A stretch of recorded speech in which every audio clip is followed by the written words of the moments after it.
कहूँगी कि बहुत आसान है। Hello friends, welcome back to my another blog. कैसे हैं आप लोग? आई होप आप लोग अच्छे होंगे। ओम साई राम, जय श्री कृष्णा, राधे राधे, जय माता दी। तो मेरी तरह शायद आप लोग भी सुबह सुबह का काम अपना निपटा चुके होंगे। तो जी हाँ, बिल्कुल। अभी क्या है कि अभी अभी जस्ट किचन का काम मैंने कंप्लीट किया है। ये देखिए मैंने बनाए थे, ये देखिए चाय वाय के सारे बर्तन। अभी जी ऑफिस चले गए हैं और अभी निष्ठा ने भी ब्रेकफास्ट कर लिया है, निष्ठा ने नहा भी लिया है और अब निष्ठा बैठ के अपना, आपको दिखाती हूँ क्या कर रही है। भैया हाय कर दो, निष्ठा हाय कर दो। बाय नहीं, हाय कर दो, कर दो हाय। अच्छा अच्छा भैया प्रणाम कर लो, फ्रेंड्स को प्रणाम कर लो प्रणाम कर लो। चलिए ठीक है, मैंने दिखा दिया आपको निष्ठा को कि निष्ठा क्या कर रही है। तो निष्ठा अपना उसका जो सबसे इम्पोर्टेंट काम है फ़ोन देखने का, वो अपना वही कर रही है।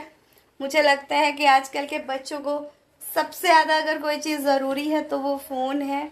तो अभी इन सब चीज़ों की वजह से मैं भी थोड़ा फ्री हो गई हूँ कि घर के काम निपट गए हैं। चलिए यहीं पे बैठ के आपसे बात करते हैं, क्योंकि यहाँ पे एसी चल रहा है तो थोड़ा सा अच्छा लगता है। देखिए दोस्तों, मैंने निष्ठा को खाना बना के दिया और निष्ठा अपना लंच कर रही है। निष्ठा का आप देखिए, इसके लंच करने का देखिए तरीका यही है और ये बहुत फ़नी तरह से करती है। और सबसे एक बड़ी बात यह है कि ये खाएगी खुद से ही। मतलब कई बार होता है ना, बच्चे छोटे होते हैं तो मम्मा खिला देती है और बच्चा आसानी से खा लेता है, लेकिन ये उस तरह की नहीं है। इसको हर चीज़ अपनी मतलब इसको ये रहता है कि खुद से ही इसको करना होता है। तो ये बहुत मैसी करती है, गंदा वंदा बहुत कर देती है, लेकिन अब जैसा इसका आदत है तो मैं भी सोचती हूँ चलो ठीक है, जो भी खाएगी अपने आप से खाएगी, थोड़ा बहुत बाद में मैं साफ़ कर लूँगी। ऐसे कौन खाता है नीता, ऐसे कौन खाता है? ये खाने के लिए होता है, खेलने के लिए नहीं होता है। अरे बाप रे बाप। चलिए फ्रेंड्स, मैं इसको थोड़ा सा साफ वाफ कर दूँ, फिर मैं आपसे बात करती हूँ आगे। ये वाला टाइम कितना अच्छा लगता है जब जैसे 50% काम हो जाता है और बच्चा भी आराम से खेलने लगता है तो बड़ा रिलैक्स मिलता है। तो आई होप आप लोग भी अभी थोड़ा फ्री हुए ही होंगे, क्योंकि यही रूटीन होता है हम लेडीज़ का, घर में रह के घर संभालना और घर के काम करना, यही हमारी ज़िंदगी का मेन फोकस होता है। अच्छा हाँ, इससे मुझे याद आया, जैसे मुझे एक सवाल रहता है हर किसी का मेरे से कि मेरे घर के रिलेटिव्स और फ्रेंड्स में भी यही बात ऑफलाइन पूछते हैं कि जैसे मैं अपने घर के काम और उसके बाद अपने खुद के जो ये मेरे सपने हैं कि मैं अपनी ऑडियंस बनाऊं और अपना मतलब कंटेंट क्रिएशन का काम करूं, ब्लॉग्स वगैरह बनाना, वीडियो शूट करना, चैनल पे काम करना और घर भी संभालना और साथ साथ बच्चे को भी संभालना। तो ये सब कुछ मैं मैनेज कैसे करती हूँ?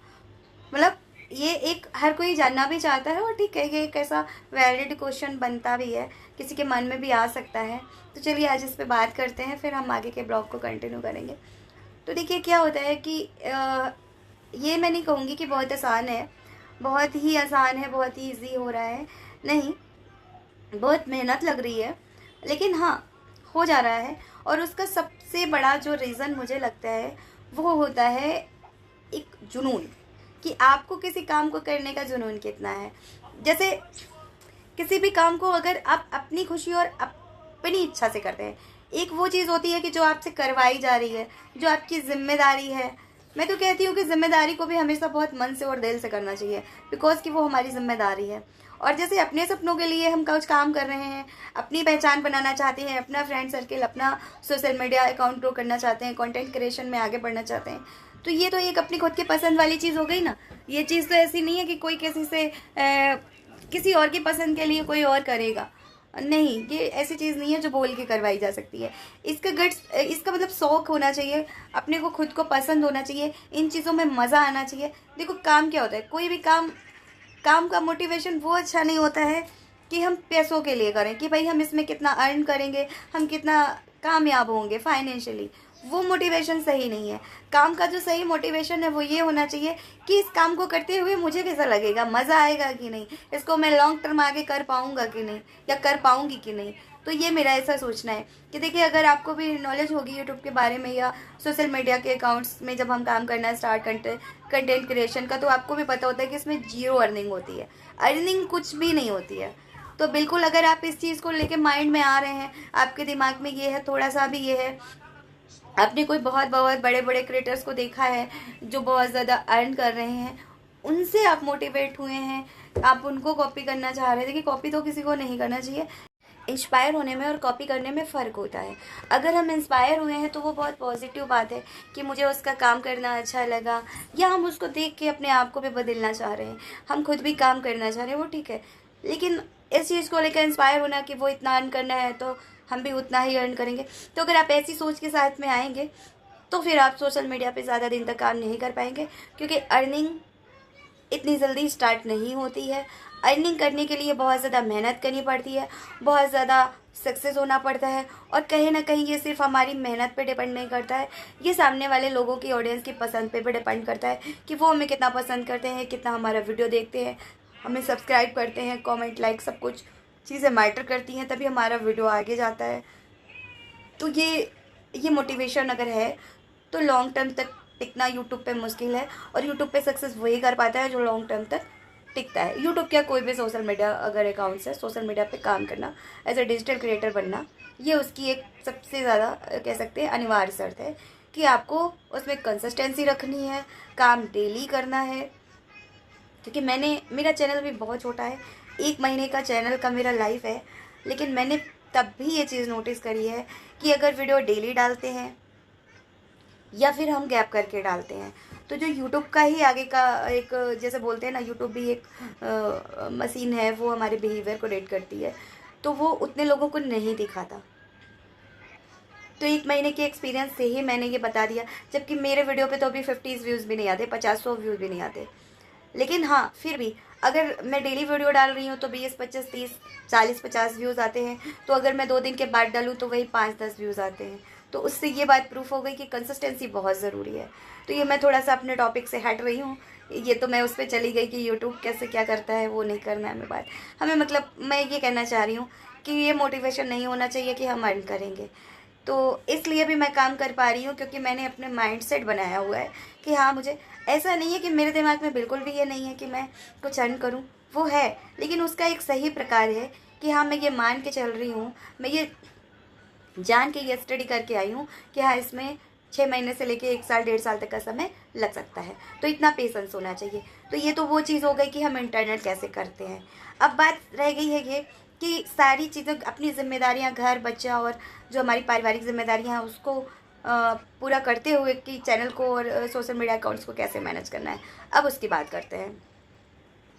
तो उसका जवाब तो मैं ये दूंगी कि उसका कोई एक जवाब नहीं है, क्योंकि हम ब्लॉग्स बनाते हैं, और एक ब्लॉग्स बनाने में, एक ब्लॉगर की लाइफ में यही होता है कि हमें वही चीज़ें दिखानी है, हम अपनी रियलिटी ही उसमें दिखाएंगे। और ख़ासकर मेरा चैनल इसी चीज़ से फोकस्ड है, एक real Indian house wife, mother और वाइफ और बहू, या जैसे एक मैरिड गर्ल की क्या रियल लाइफ होती है, वही मुझे दिखाना है। तो जो कुछ भी रहता है मैं उनको शूट कर लेती हूँ, और छोटे छोटे शूट्स करके उसका मैं पूरा ब्लॉग्स बनाती हूँ। ज़रूरी मतलब मैं कोशिश करती हूँ कि हर उस इम्पोर्टेंट पार्ट को मैं कैप्चर करूँ, उसको मैं शूट ज़रूर करूँ जो उस दिन का इम्पॉर्टेंट हिस्सा है। उसमें मैं कुछ अपने एक्सपीरियंस भी ऐड करती हूँ, क्योंकि एक्सपीरियंस तो इतने हैं कि ओवरलोड हो रहे हैं। ज़िंदगी ने बहुत कुछ सिखाया है, बहुत कुछ मैंने झेला है, भुगता है, उनसे निकली हूँ, तो वो बातें भी मैं कभी कभी करती हूँ। तो इस तरीके से मैं थोड़ा थोड़ा करके अपना शूट करती हूँ, क्योंकि देखिए मेरे घर में कोई है नहीं, मैं और मेरे हस्बैंड हैं और मेरा 18 महीने का बच्चा है। ये मेरी कमज़ोरी है, यही मेरी ताकत भी है, क्योंकि बहुत सारे लोग नहीं हैं, इसलिए काम उतना ही है कि हम तीनों का ही काम है। उसका मैंने अपना एक शेड्यूल बना रखा है। अमित जी के जाने के बाद मुझे 2-2.5 घंटे मिलते हैं, तो उनमें मैं कुछ शूट करती हूँ, जैसे कि मैं अभी कर रही हूँ। तो ये शूट मैं तभी कर पा रही हूँ कि जब अमित जी चले गए, निष्ठा को भी नहला धुला के उसको भी ब्रेकफास्ट करा दिया, अब वो फ़ोन देख रही है, थोड़ा सा खेल रही है, तो मैं ये शूट कर ले रही हूँ। तो इस तरीके से मैं ब्लॉग्स बना लेती हूँ। और जैसे जो ये रहता है कि मुझे शॉर्ट वीडियोज़ या रील वगैरह बनानी है, तो उसके लिए भी मैं टाइम इसी तरीके से निकालती हूँ शाम को अमित जी आते हैं तो कभी कभी अमित जी भी हेल्प कर देते हैं। अगर मुझे वीडियो को एडिट करना है, सिर्फ शूट करना ही नहीं होता, उसका एडिट भी करना होता है। अपलोड करते समय भी उसका टाइटल लिखना, डिस्क्रिप्शन लिखना, बहुत कुछ सोचना समझना, ये सब भी पड़ता है। तो शाम के टाइम में भी मुझे टाइम चाहिए होता है, तो अमित जी आ जाते हैं तो वो थोड़ी बहुत हेल्प कर देते हैं। तो ऐसे ऐसे करके थोड़ा थोड़ा मेरा काम चल रहा है। छोटी है निष्ठा, तो अभी मेरी निष्ठू बहुत छोटी है, तो जैसे इसको तो कुछ पता ही नहीं है कि मम्मा अपना काम कर रही है, या मैंने फ़ोन पे लिया है, मैं फ़ोन पे लेके बैठी हूँ तो मैं कुछ काम कर रही हूँ। ये सब कोई चीज़ की उसको नॉलेज नहीं है, तो इसलिए वो मेरी चीज़ों को आसान नहीं बनाती है, बल्कि मेरी रिकॉर्डिंग वगैरह को थोड़ा मुश्किल कर देती है। तो अभी तो वो कोई हेल्प नहीं कर रही है, जब थोड़ी बड़ी हो जाएगी तो शायद वो मुझे हेल्प देगी। तो मैं यही कहूँगी, थोड़ा सा स्ट्रगल करके ही मैं ये सब कुछ मैनेज कर पा रही हूँ, क्योंकि घर का ऐसा तो है नहीं कि मैं कंटेंट क्रिएशन का मैंने स्टार्ट किया तो घर के काम कम हो गए। घर के काम उतने ही हैं, बच्चे के उतने ही काम हैं, जितने पहले थे उतने ही अभी हैं। तो थोड़ा सा ये है कि मैं ज़रूर कहूँगी, इसमें मैं पूरा का पूरा क्रेडिट अमित जी को देना चाहूँगी। अमित जी की बहुत बहुत सपोर्ट है, इस वजह से मैं कर पा रही हूँ। पहला तो कोई है नहीं, और अमित जी हैं, और अगर वो भी सपोर्ट नहीं करते तो शायद मेरे लिए बहुत ही मुश्किल हो जाता, मैं शायद ना कर पाती। लेकिन अमित जी बहुत ज़्यादा सपोर्ट कर रहे हैं, इसलिए मैं कर पा रही हूँ। तो आज मैंने एक बहुत ही छोटे से ब्लॉग से आपको ये बताने की कोशिश करी है कि मतलब मैं बहुत डिटेल में इस बात को नहीं बता पाई हूँ, क्योंकि निष्ठा बहुत ज़्यादा देर से फ़ोन देख रही है और मुझे इसका फ़ोन लेना होगा। इसलिए इस छोटे से ब्लॉग को मैं यहीं पे एंड करती हूँ। जल्दी ही मैं इस पे लेके आऊँगी एक बहुत डिटेल में पूरा ब्लॉग, जिसमें मैं आपको बहुत सारी नॉलेज की बातें बताऊँगी। तो तब तक आप इस ब्लॉग को देखिए, एंजॉय करिए, इसको अपना ढेर सारा प्यार दीजिए। अगर आप इस तरीके के वीडियोस भी बहुत सारे ब्लॉग्स के अलावा, मेरी रेगुलर लाइफ के अलावा, अगर आप इस तरीके के वीडियोस देखना चाहते हैं, काम कैसे करना है, कंटेंट क्रिएशन वगैरह, तो आप मुझे कमेंट करके बताइए, मैं इस पर बनाऊँगी। अभी इस ब्लॉग को एंड कर देते हैं, जल्दी मिलते हैं नेक्स्ट ब्लॉग में। तब तक के लिए बाय बाय, टेक केयर, अपना ख्याल रखिए, स्वस्थ रहें, मस्त रहें, और देखते रहिए दीप्ति अमित।